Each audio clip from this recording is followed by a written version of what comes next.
always love a good sacrifice. Like he has developed all these feelings for her. He doesn't think she has them for him. He thinks she just sees them as a good time. And so now that it's down to like, okay, the world is ending, I could see him being like, you should be spending this time with somebody you love.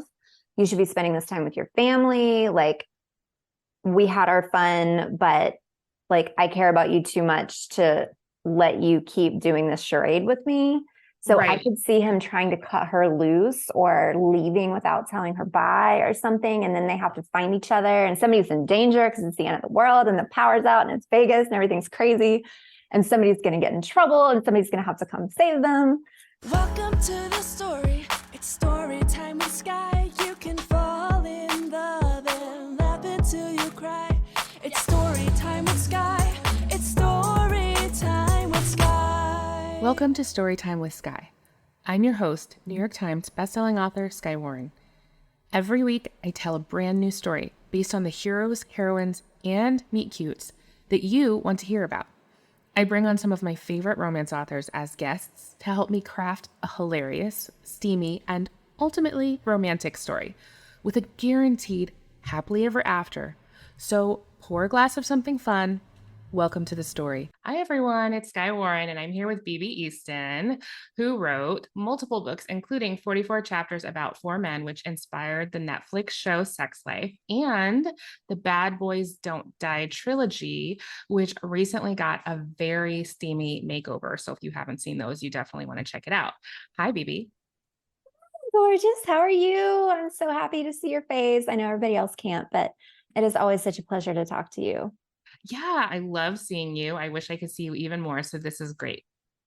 Yes. And I feel like about your books is that you are like a really creative writer and your work takes you in a lot of different directions. Do you feel like that's true? It's tragically true. As a very savvy businesswoman, you know that that's kind of like the kiss of death for an author career is to skip and hop around from genre to genre. But that is just the way my brain works. Every series I do is some different, it's always romance, but it was always some completely different arc of that tree. And yeah, I don't recommend it, but that's what keeps me interested. Once I've done something, I feel like I've checked it off and I don't want to do it again. Yeah, no, I mean, it is hard from like a marketing side, but I feel like you've had so much success and you've gathered readers around you who want whatever you have next. And I feel like that is a testament to your creativity. And because you're also a visual artist as well, right? And I am, yeah. My mom is an art teacher, so I grew up surrounded by art, doing art projects on the weekends and after school with her and going to museums. And I started off painting. That was more my art medium before writing.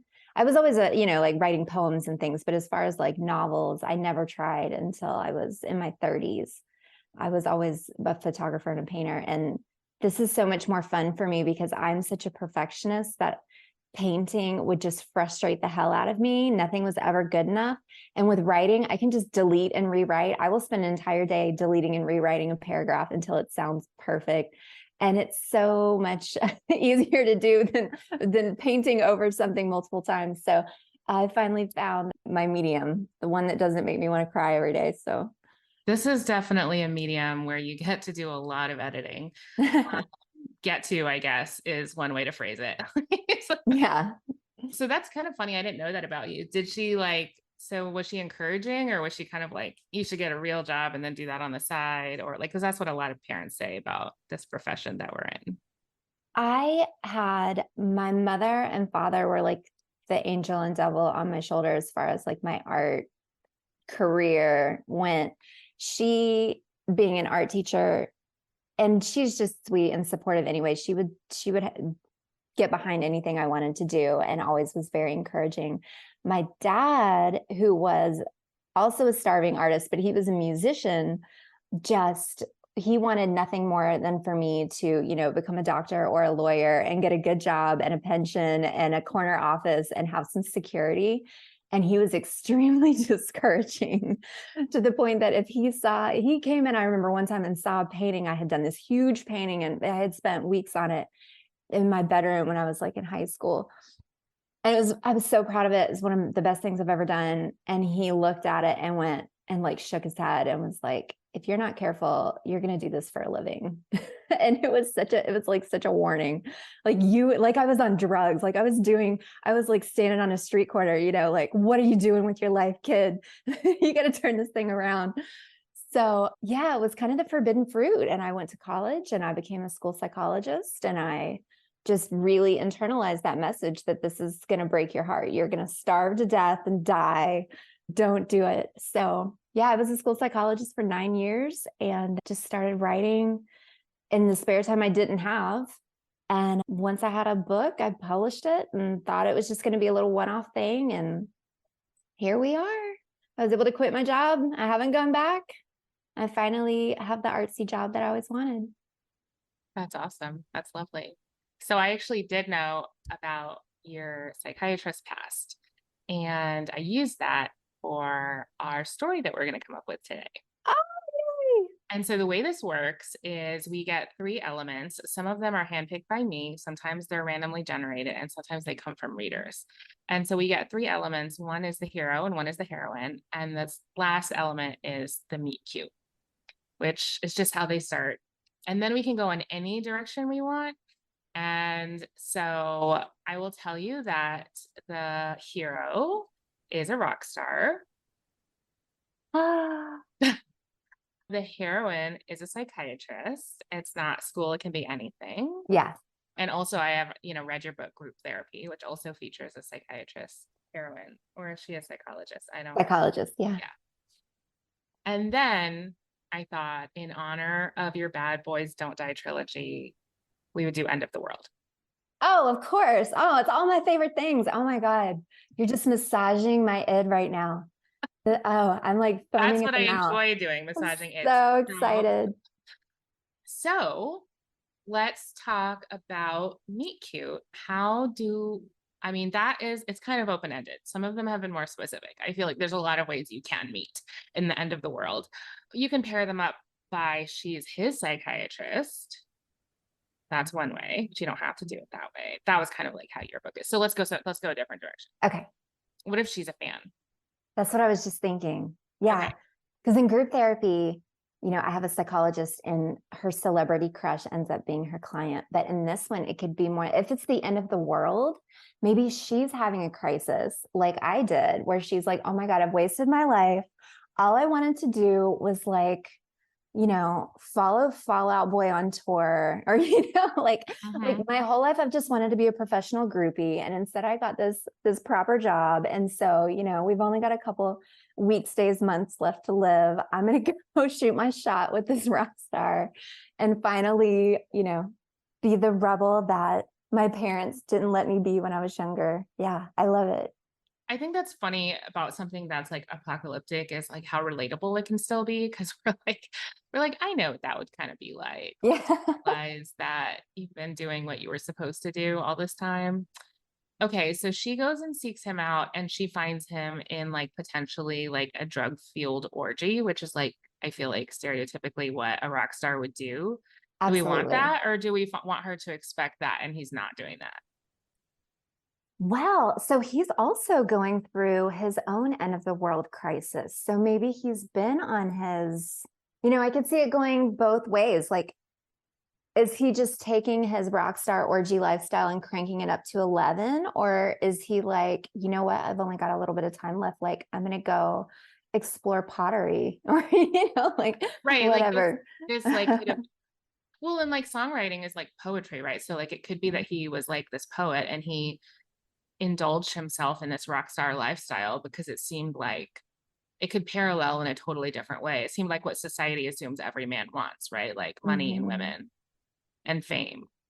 Yeah. And he played that part. Like, okay, why shouldn't I be happy about this? Why shouldn't I do this? But then when the world is going to end and it puts everything in perspective, he's like, wait, this isn't actually what I thought. This isn't what I valued or cared about or wanted to do with my life.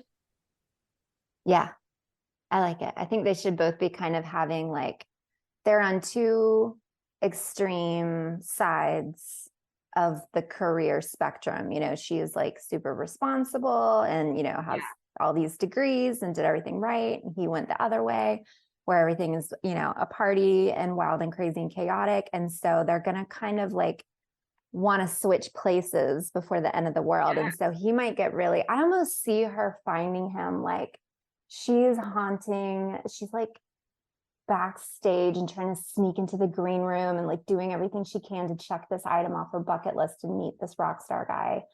And, you know, everybody else is in their orgy fueled haze back there, and she can't find him, and maybe like he's outside or he's like up on the roof, or she stumbles into him having some introspective crisis, and because she's a psychologist, they can kind of like, she can meet him on that level. So she thinks she's going to run into him and she's going to get the orgy experience, and instead she runs into him, and she has this value instantly that these other women don't have because she has these skills and he's in this crisis. But I also like it being part of the conflict that like she's going to show up. Like she's always been dressed like a psychiatrist and like had that part, but she actually like musses up her hair and dresses like a groupie or whatever because she's trying to embody this experience. And so when she goes, he's first going to say, no, we're not going to do that. And she's like, look at this life that you've been living. I've seen you on Instagram when Instagram still worked with all of these women, whatever. And you can't tell me that you don't sleep around. Like, is it me? And he's like, he may even try to tell her, like, this is not what you want. Like this whole like sex, like meaningless sex thing. Like, listen, I've tried it. Go spend your last 2 weeks doing something else because this is not where it's at.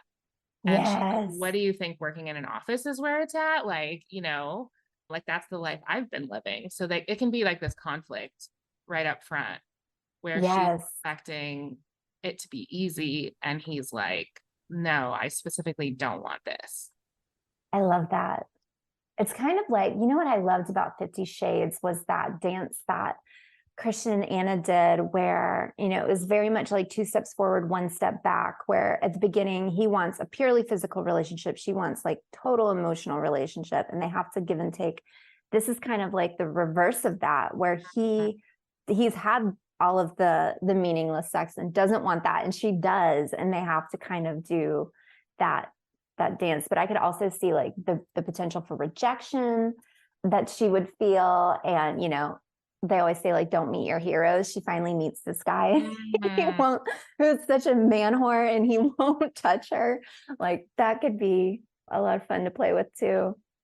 I also like the idea of him being, I don't know why my brain is just like like dissolute. Maybe that's the word I was going for. Like he hasn't really thrown him. He could like, so she's sprung into action, right? Like she's like, I changed my hair, I got dressed, I drove over here, I'm looking for you. I'm trying to achieve this goal of like living out my life, like before it's over. And he could, I mean, how do you like suddenly become like an academic poet or something, right? Like it's not a thing you can do in 2 weeks. So maybe he falls a little bit more hopeless than she does. And so that's how she finds him. Like he's not living the rock star life anymore, but he also doesn't have a replacement. He's just like up on the roof drinking, looking at the stars. I love that. What if I just had an idea so how are they going to, my next thought was, how are they going to like continue this relationship, under what context and in what environment? And I almost wonder if maybe not everyone believes that the world is going to end. Maybe I could definitely see that. It's not a stretch. Yeah, it could not be like set in stone. Maybe it's something that one or both of them believe. Like maybe his crisis is he thinks the world's going to end, nothing matters. And her crisis is just a regular like identity crisis because she's in this job that doesn't feel like it fits for her, or something like that. I feel like if we were notified that the world is going to end, whether you believe it or not, it can still be a wake-up call, right? Like you're like, well, I'm not sure, but it seems like we should just get started on this thing. I like him being sort of like nothing matters. I envision kind of like a long, you know how when a book goes into it and like they just spend a long time on the first night or the second night. Mhm. And I like that for them. Like if they can do some kind of like negotiation thing, like I'll ask you a question, we'll do one sex act or something like that, you know? Oh yeah. Yes.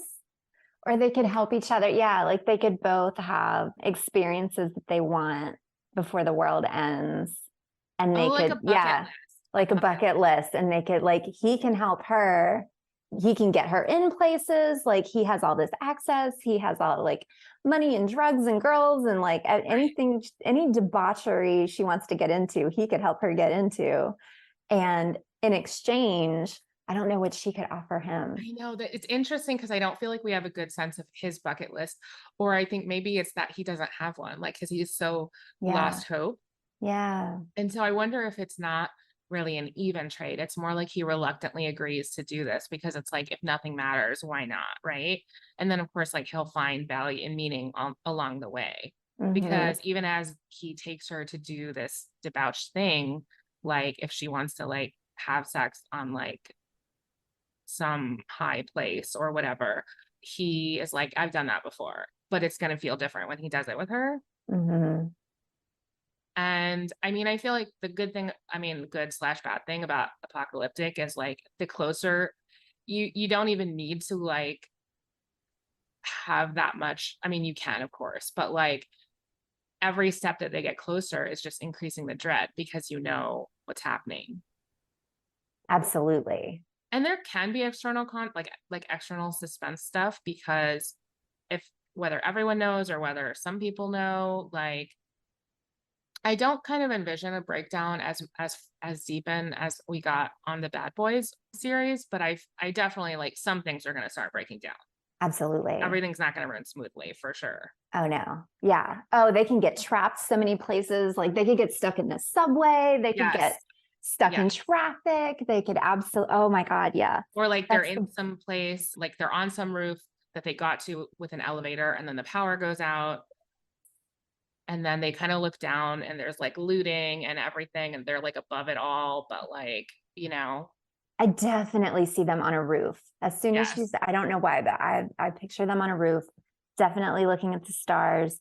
I love the chaos below and like the calm above. And they're definitely at that like crossroads place. Oh, oh, I want to be on that roof. I love it.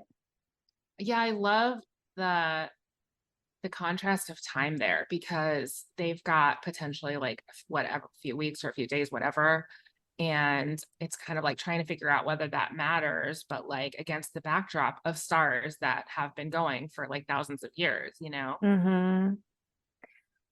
Yeah, I really love stories that take place in a short amount of time. So you get all of those details. Like you just feel very immersed Yeah. in everything that's happening when you get into a scene, and it's all almost in real time.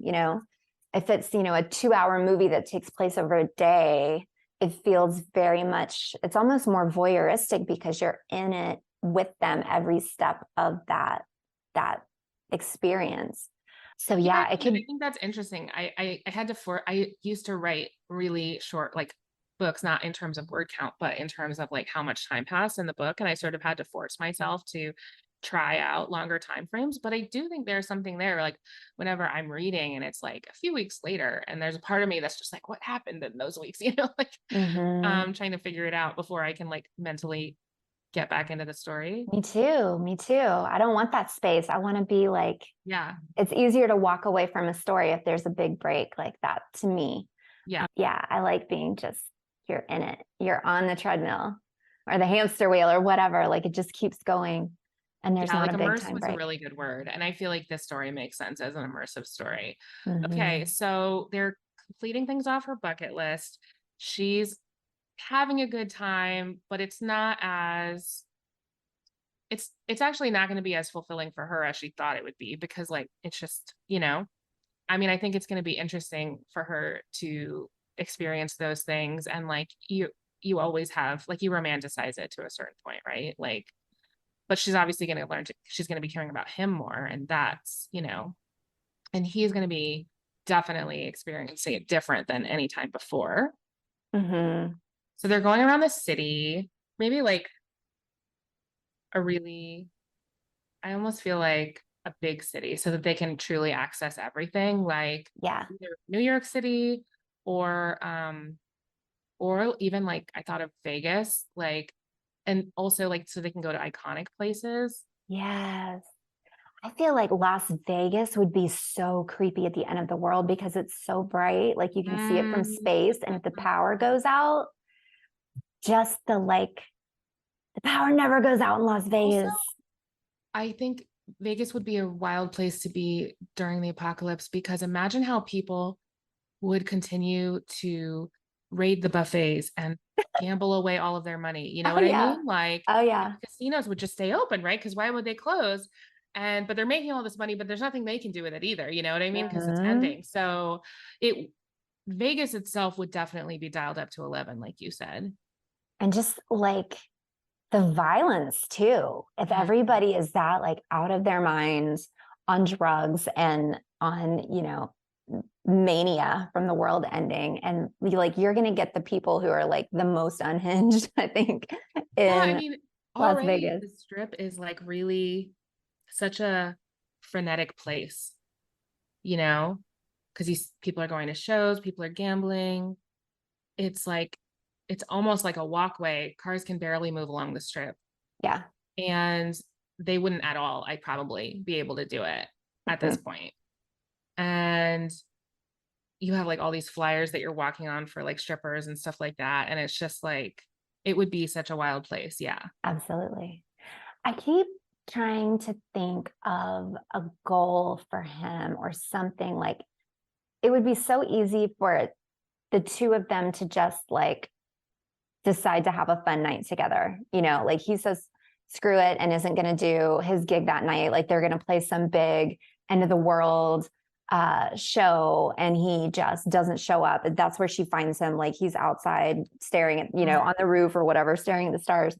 And I want there to be some, like you said, some sticking point, some conflict between them throughout the night where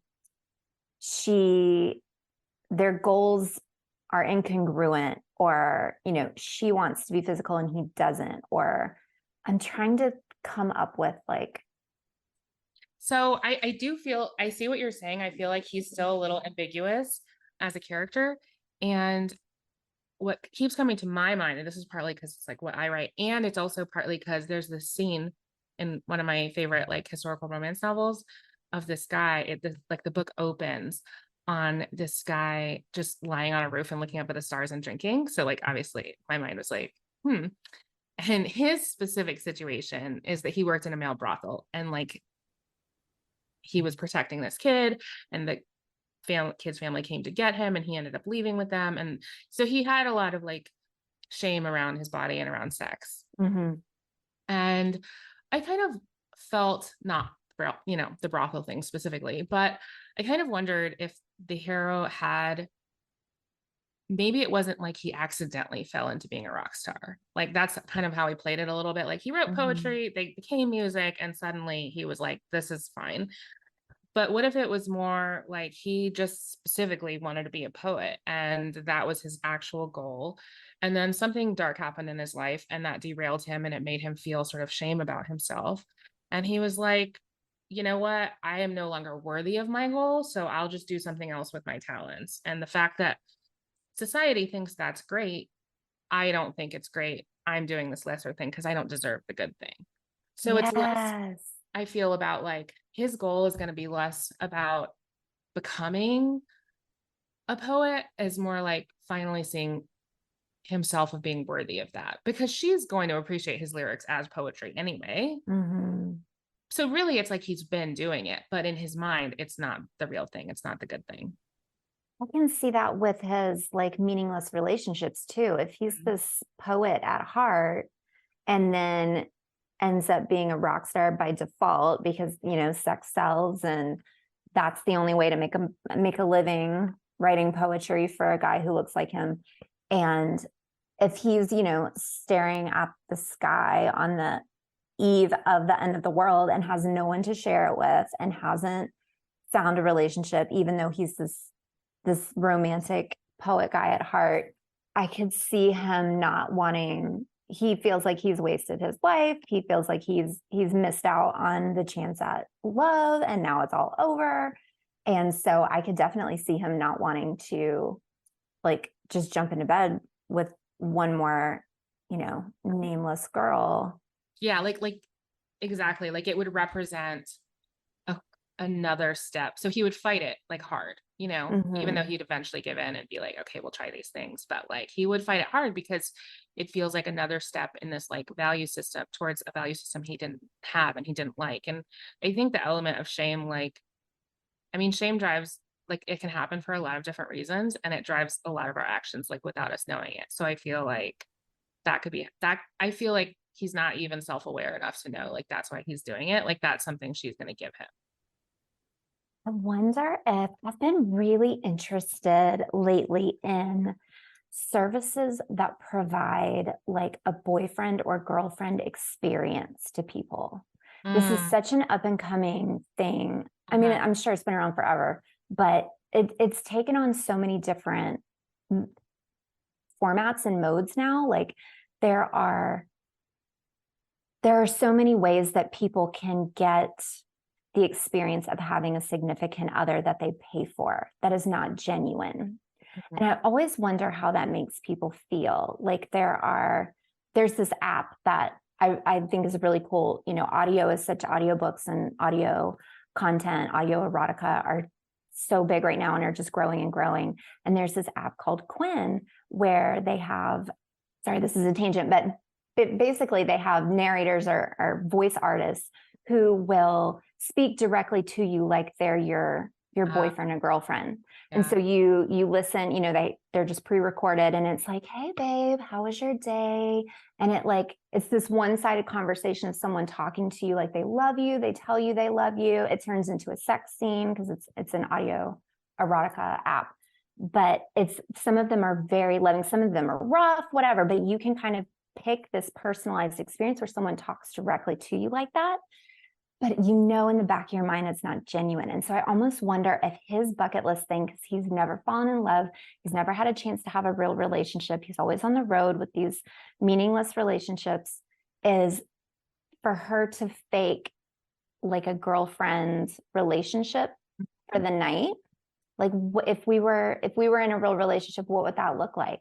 What would you say to me? Where would you take, what would we do? And what would he do to her? Maybe he wants to take a girl out and he wants to do, but in the back of his mind, it's all fake. Even though to her, she's like madly in love with him. But I feel like that could be kind of. I do like that. I did not see it when you first started going there, but I was still interested in the topic. But now I see it because the more she falls for him. And I do feel like depending on her list, like it could definitely easily be a few days, of like each thing. Cause like if some of them, like one needs a helicopter or whatever, like, they just have to do a little bit of work on that. But as she feels closer, she's going to just fine. I'll be your girlfriend. Like she's going to be like, fine. But as she gets closer to him, she's going to start acting it out. Like just naturally it's going to come out and he's going to be like, she's getting better at acting, Yep. And so that's going to be their little conflicts. So we still get all of that fun. And, her goal is kind of the opposite. Her goal is like more meaningless, fun stuff. Right, and his is to be deeper. And so they kind of have to. Yeah, no, I like that emphasizes their differences. Yeah, they have to do that give and take, but their guard is up. Because like ironically, she's going out to be wild and then she ends up falling for this guy in like a very serious way. Okay. So I feel like we have, I don't know how long, I feel like I get the impression that it's shorter, but sometimes it's actually not in word count because when you're providing that level of like depth and details to what's happening, it actually can fill up a good amount of space. But I feel like we're actually through like the halfway point and even further, but like we're to the point of definitely problems. Yeah. And I feel like we can have external, see, here's the thing. Earlier on when the lights shut off and they're on the roof, like that's not even a problem. It sounds like a problem, but it's just actually fun and games. Yeah. But like, so we're at the point where they need an actual problem. Like she's like, do something that proves you don't care about me. That's like just a wild thing. And he's like, I'm not going to do that, you know? Or he's like, I don't know, I'm feeling a little close to you. And she maybe is like, that's not what I'm here for, you know, like something Mhm. that's a real wrench between them. I could see, I always love a good sacrifice. Like he has developed all these feelings for her. He doesn't think she has them for him. He thinks she just sees him as a good time. And so now that it's down to like, okay, the world is ending, I could see him being like, you should be spending this time with somebody you love. You should be spending this time with your family. Like we had our fun, but like I care about you too much to let you keep doing this charade with me. So I Right. could see him trying to cut her loose or leaving without telling her bye or something. And then they have to find each other and somebody's in danger because it's the end of the world and the power's out and it's Vegas and everything's crazy. And somebody's going to get in trouble and somebody's going to have to come save them. But Well, I had this like, thought too. I was like, sorry. go ahead. No, it's pretty much done. No, I loved that. And I was like, I just had this thought when you said where he leaves without telling her, because I was like, what if, I mean, she's getting more and more into him and like their times together are more intense and more emotional. And what if the last thing that's on the list, so they're like working this way through like 5 things on the list or whatever, and they get to the last item, and let's say it happens more organically. It's less like, ta-da, here's this thing I arranged. It's more like they're just having such a good time and it just happens. It can be maybe more of like a sex act. So therefore it's like makes sense, but like just something they haven't done yet. Right. And so they just do it. And she's so in the moment. She's not like, that's actually the freedom he gives her, is that in that moment, she doesn't even know about the list. Like in her head, she's just with him fully instead of work. So she's focused on what she has instead of what she doesn't have. Right. Like, and so she falls asleep in this like completely peaceful state of like, this is what I really wanted. It was never even about the list. Right. Yeah. And he thinks, and he literally, I want him to like go over with like a hotel pen and check off the last item on the list and then leave. Yes. Yes. There, done. You're welcome. I'm gonna go brood in isolation somewhere. Yeah. Oh my God. Yeah. Yeah. I love it so much. I also feel like, I mean, that's the dark moment. So we probably needed like a slightly smaller problem earlier on, but like that's okay. We can move. We got a really good dark moment. Mhm. And so so the thing is, he has way more resources than her. So he can really disappear. So even when she wakes up and she's like, oh shit, like she can't just go find him. I think she has to try to get in through the band members. Yeah. I can see her using everything that she's learned about him Mhm. and everything he's told her to kind of figure out where he's going to be. Like she knows he's the kind of guy who's going to go up on a rooftop and stare at the stars. Yeah. So I could see her. And I mean, there are so many cool places to be on top of. There's the Eiffel Tower in Las Vegas. There's the pyramid. Like I could see him pulling some stunt where he goes like all the way to the top of Yeah. one of those casinos. And she has to, because he has resources, and she has to like, yeah, she has to grassroots that shit and go find like the maintenance guys and, or, you know, like a crowd to help her or have some grand gesture. Yeah. Yeah. I feel like I still want her to seek out his band members, just because at least one of them Mhm. was there when he fell into this life and knows that it wasn't actually like because I feel strange sometimes as a writer, because like it wasn't really my dream, and Mhm. everyone else is like, it's my dream. And that's, I feel like, how being a rock star is. Everyone who made it, their dream was to be a rock star. So like if you fall into it and it wasn't your dream as a child, you're like, it makes you different, you know? Yep. And so at least one of his band members, if not all of them, know this. And so when she goes, she's going to sort of discover this and learn even more about him. Cause like there is a lot you can learn from a person, but sometimes talking to like their people around them, Absolutely. yeah. Absolutely. I love that too, because anytime a book ends kind of where it begins, you know, whenever you can do that mirror and bring in those characters from the very first act into the Yes. end, it just And makes he like can this even be the nice guy little, who was like, yeah, he's upstairs. Like he doesn't yeah. report you with us anymore.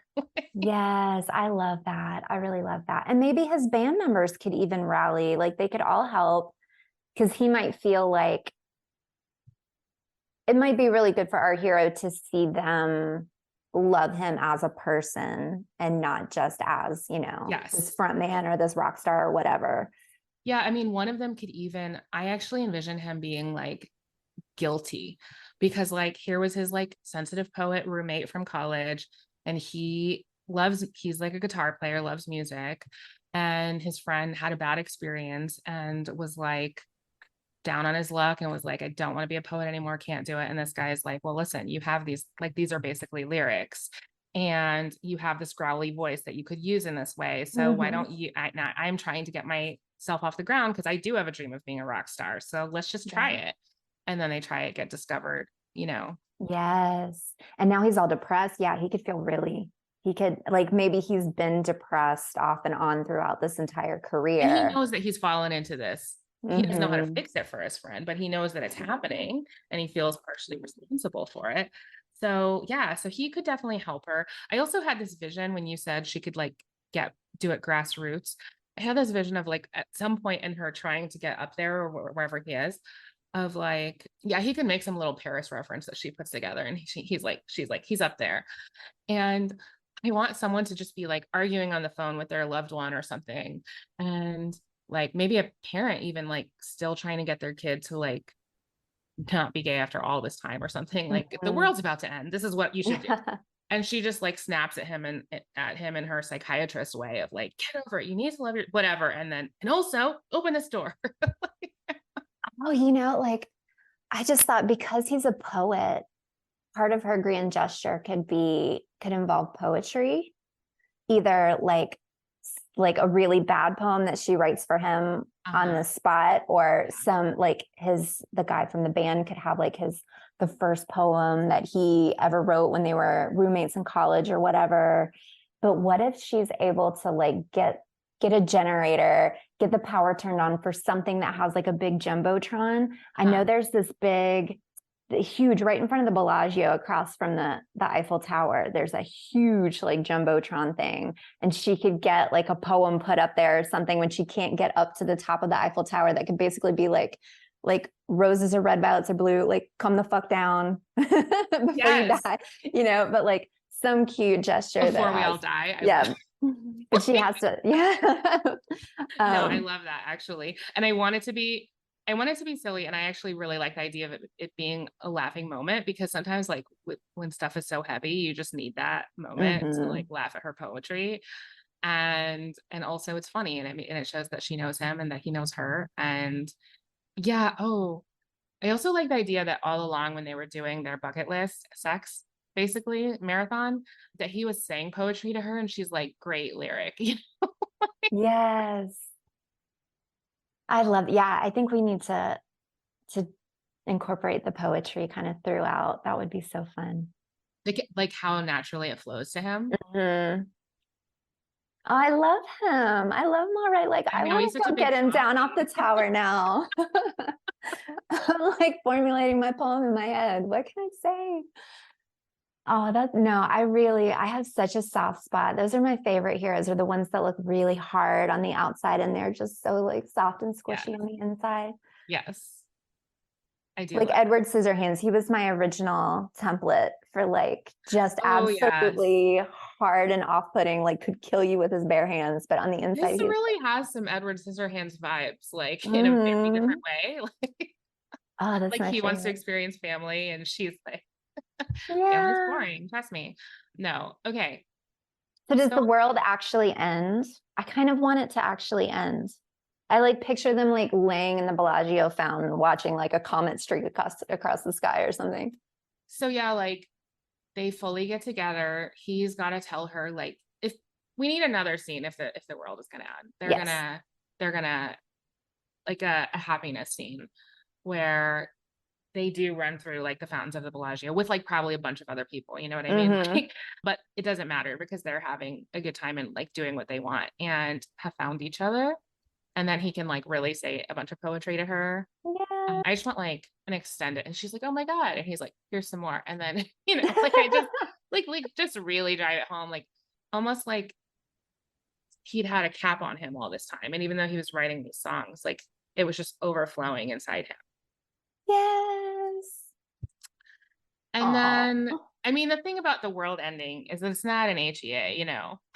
I mean, I hate to It's be the one to true. point that out, but like, no, I sort of do like it. I mean, it's so weird how I'll be drawn to a book that's like one of them has a terminal disease, and I'm like, I want to read it, and I feel like, you know, mixed feelings. I'm like, of course I want them to be together, but then it's almost like it wasn't a real problem in the first place. Yeah. Went down this path, you know?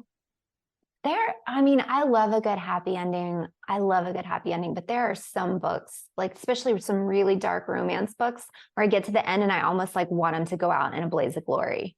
Like, I feel like these two characters just need to like natural, like Thelma and Louise themselves out of this story just to make it like real for the characters. And then, you know, when you get to the end and they're just like on a beach in Tahiti somewhere, I'm like, but y'all killed like 40 people, you know? I know. We like hilariously are like a comet comes zooming by, and then the epilogue, it opens up and it's like they're on a beach and the reader's like, oh, and then it's like in heaven.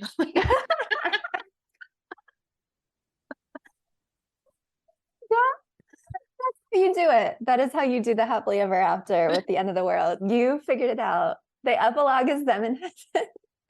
And he's a poet and he's like having dinner with like, you know, Keats and Shakespeare and all the other. Like something completely trivial, like Keats hates losing at like tennis or something, you know? Yes. Yes. And she just gets like her like full-time rock star orgy. Yeah. But Oh my God. yep. Yep. That's hilarious. That's how you do it. Psychiatrist and a rock star poet end up in Yep. heaven. In heaven. That's beautiful. I like We'll it. be like comps, the good place. Like, Yeah. and that's it, maybe. There was a show I saw. I think it was on Netflix. It's older. I'd never heard of it until it hit Netflix, but it's called The Apocalypse. No, they have an apocalypse. It's called No Tomorrow. And it's kind of like this. It's a guy and a girl who meet, and he is like a mathematician and has deduced that the world is going to end. We're going to get hit by a comet. And he cannot get anyone in the science community to listen to him. So he has just gone off the rails. He's very much like nihilistic, nothing matters, is like living in a van, has sold all of his possessions. And he meets this girl and she is just like working her little 9 to 5, like trying to move up the ranks and become manager or whatever. Like everything very much matters to her. And he has this apocalypse or his, you know, like bucket list that he's trying to check off, and she's trying to help him. So it's taking her out of her comfort zone, but she doesn't really believe it. She thinks he's crazy, and he's very blunt about it. So everybody she introduces him to thinks he's crazy because he just comes out and says like, well, I don't work because the world's ending in 3 months. And everybody's like, who's your boyfriend, honey? You know, but it is super cute. And it has that great conflict because she doesn't believe that the world is going to end, and he does. And so sometimes he pushes it too far and she's like, oh, you're legitimately an insane person. But it's It's really interesting. That's a Netflix show. I think it's still on Netflix. It was originally on like network TV or something, but No Tomorrow. Oh my God. You know what I thought of? Have you ever read the book Taunt by Eve Dangerfield? No. I'm going to send you a copy. No, it's an apocalyptic MFMM. And it's just one of those books that, and I feel like this about, you know, your books too, where it's like, doesn't quite fit into some genres, but it also has this like authenticity to it. Like you didn't try to make it fit, like where it wasn't supposed to be. It just, this is the story. But it has a really interesting thing where like she works for this like rebel environmentalist group, and they like perform environmental terrorism, some small, some big, whatever. And her like partner figure out that the world is ending and that there's nothing they can do about it, and like, you know, kind of have a date or whatever. And she does actually party at that time, but the sad thing is, I don't remember how early we learned this in the book, but like her partner who finds this with her actually kills themselves. And so she's determined not to tell anyone, even the people who like funded her research and stuff, because she's like, this is not, the world can't know this. Yeah. So she's the only one with the knowledge versus like some people knowing. Yeah. Oh, I had goosebumps. I would love that. It's also just really well written MFMM where like they each have their like, like there's the dark alpha and then there's like the actual little sub younger guy, golden retriever type. You get all the flavors. Yes, exactly. I love it. So anyway, I feel like we cut it's funny that like it makes total sense that my one with BB Easton would like not be a traditional romance, but I wasn't for some reason. I just and then they die, and then the world ends, and then we get a heaven epilogue. I mean, and I knew what the meet cute was, and I didn't know how it was going to be fixed either. But okay. So we actually have an epilogue, which I do require us to do if we don't have one, but ours just naturally happen. But the last thing we need actually is a title. Oh, man. No Tomorrow is taken. I should have some of these in my back pocket since I wrote an apocalyptic trilogy. I had a whole bunch of different ideas. So one was like Apoca Love. Yeah, I like Apoca Love. I like that. I was also thinking about something about stars because he's into stars and also he is a star. He is a star and he's into stars. That's so good. Oh my God, like the final scene, I was picturing them running through the fountains, but now I almost picture, I never actually know how deep they are, but I feel like at parts they're not even that deep. So I picture them almost like floating in the water and like, you know how it reflects on you and you like are part of the stars? Like that's the final image. Or like Kiss the Stars. He could have some lyric and some poem about the world ending and how like they're gonna become stars and stardust. Exactly. And I feel like the prose of the book could actually end with that, like whatever his poem would be, Yeah. I do notice that about you actually, that I feel like you write in a way that is like naturally more scripty. I feel like I have an unfortunate tendency to try to put too much in prose and I have to move it into dialogue to be correct. But I feel like I can get pretty wordy and prosy, but I do try to stay in the body. So I read this book on writing by Chuck Palahniuk, the guy who wrote Fight Club.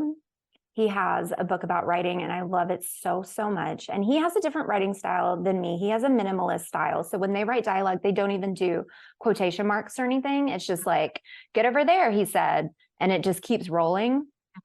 And they kind of mix, like he'll use first person and third person and it's kind of avant-garde almost, but he talks about focusing on the body. Focus on the body. What is this person? If you're writing first person, what are they feeling in their body? What are they thinking? Like you're inside this person and you want people to feel what they're feeling. And I feel like that when I focus on that, it makes me more scripted and more dialogue focused than getting kind of above it. Right. I don't want you above it. I want you like feeling that person's anxiety and being like in their body. So that really helps me. I think like what I just said of like doing the poem in the prose at the end, like that does imply that there's an I, like a person. Not sure. Well, at that point they'll well, they are the stars at that point. Yeah. I like something with stars. I keep thinking about that. Yeah, like Kiss the Stars or Stardust. Kiss the Stars, Stardust. I like Kiss the Stars just because because they are going to get pretty steamy. So we don't want to confuse anyone about what is inside. No. Yes, this is not a science book. We are not talking about the cosmos. There's going to be a lot of kissing of various parts. I love it. Yes. I'm so happy. I'm so happy that they die in the end. I want to write a book where they die in the end. It's just, nobody's going to see it coming. You know what? I really actually did. I had a book like One for the Money, and the hero, it was a trilogy, and the hero, I also kind of felt like if this were a trilogy, it could be like the Apocalypse trilogy. But anyway, because I like that too. But Yeah. yeah, I had a hero who was hiding the fact that he had early onset Alzheimer's, and he didn't want to have a serious relationship because he knew how it would end and that he would be gone before she would, basically. And he didn't want her, like anyone, but least of all the woman he loved, to like feel burdened and have to take care of him or whatever. And I don't know, I'm just going to spoiler it because I feel like just turn it off if you, for any reason, don't want to know the end. But like, I really wanted it to end with them saying, that's okay. And I was persuaded to be like, we're working on some research. It didn't show, like, but Hmm.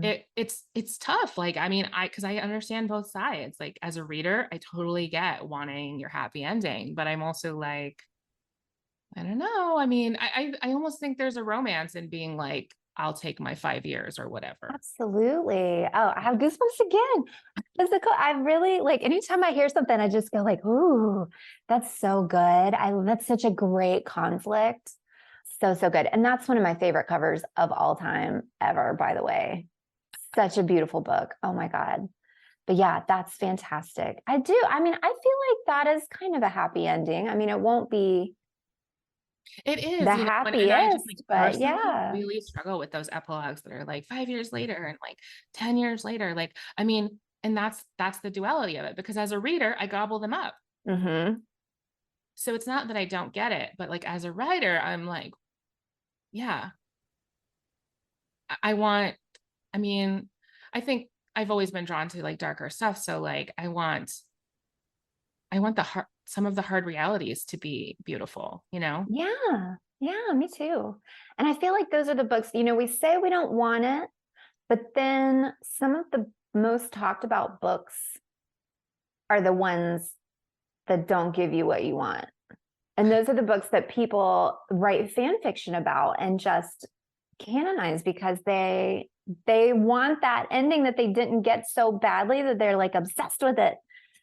And they have to write Yeah, their own version. that's funny. And I guess it kind of correlates to like cliffhangers, because I will write cliffhangers, and it's kind of one of those things that people love to hate. Absolutely. I'm kind of obsessed with this. I went to Readers on the River, which is a book signing, and J.R. Ward is there, and she talked about how she just used a word that I hadn't. I think the question was something along the lines of, why did you first like romance or whatever? And she used a word that I hadn't seen used, which was fair. Like, the happily ever after is fair. And it just has helped me think about endings and what readers want from them, and also cliffs, and also times when you can contrast that, and or is this actually fair, That's so interesting. I wonder like what her personality type is because there are people who are black and white and they need, like math type people, they need things to be fair, they need justice in the world. And then there are people who are very excited by ambiguity and shades of gray and they don't want everything tied up in a nice little bow and they want to kind of be left hanging or thinking about things or whatever. And so I think there is no just one size fits all, right? but there are definitely some people who are very strongly motivated by justice and fairness. And when they don't get it, they are upset, And then there are people like me who I have never been much of a rule follower and I enjoy things. I mean, with my books, with my life, I enjoy things that kind of step outside of the lines and make me think and don't follow patterns. And I mean, I appreciate fairness too. I'm not like, ew, justice. Oh, but Thumbs down. but so, yeah, boo. But some people love it and need it and are like enraged when they don't get it. Yeah. Yeah. That's fascinating. And then we hear about it. Oh yeah, On we would social definitely media. hear about this Yeah, one. We probably will hear about it. I mean, we will. We'll hear about it just from this podcast. We're like, what do you mean? kiss the stars. Hashtag kiss the stars. I Um, love it. I see him in my mind. I love this hero so much already. We did good. I That know. was fun. I can totally see him in my mind. And it's just definitely very, very lean and muscled. And with like leather wristbands. That's what I got. Yep. And I need at least one full sleeve of tattoos, please. Right. Because he's already like doing the rock star life. Like, why not lean in? Yeah. He's just like completing the part. Absolutely. I love it. All right. Thank you, BB. This was so much fun. So much fun. So satisfying. I finally got my they both end in the die in the end story out of my system without actually writing it and pissing off all my readers. It's cathartic. Okay. It is. Tell people where, if they liked Kiss the Stars, what book of yours they should start with. Oh man. Well, they could go one of two ways. If you want to go dark with it, you could go the Bad Boys Don't Die trilogy, which the whole premise is a couple meets 3 days before the world is predicted to end and everything's falling apart, and they both have their own separate goals, and it's very much like a 2 steps forward, 1 step back thing. Or if you want to go to the happy place with it, you could try group therapy, which is where my psychologist heroine ends up with her #1 celebrity crush, who was like the next Stephen King, like this amazingly famous author, as her client. And she has to try to navigate that. And the tension is delicious, but no one, well, I'm not going to spoil it. Maybe one of them dies. You don't know. Maybe. You never know with me. You'll just have to take it. Yeah. But you won't regret it. Both of those are great directions to go. Thank you so much for listening to Storytime with Skye. I hope you enjoyed the story we crafted this week. Please subscribe so you don't miss a new episode, and leave a review so that other listeners can find our show. We always put links for any books we discuss, as well as books by the guest author, in the show notes, so you can definitely find something new to read. And if you want to help choose our romance adventure, be sure to join our Facebook group, Storytime with Skye. That's where we gather suggestions and poll our readers, just like you, to find out what our next story will be. Thank you for being part of the story. Welcome to the story. It's story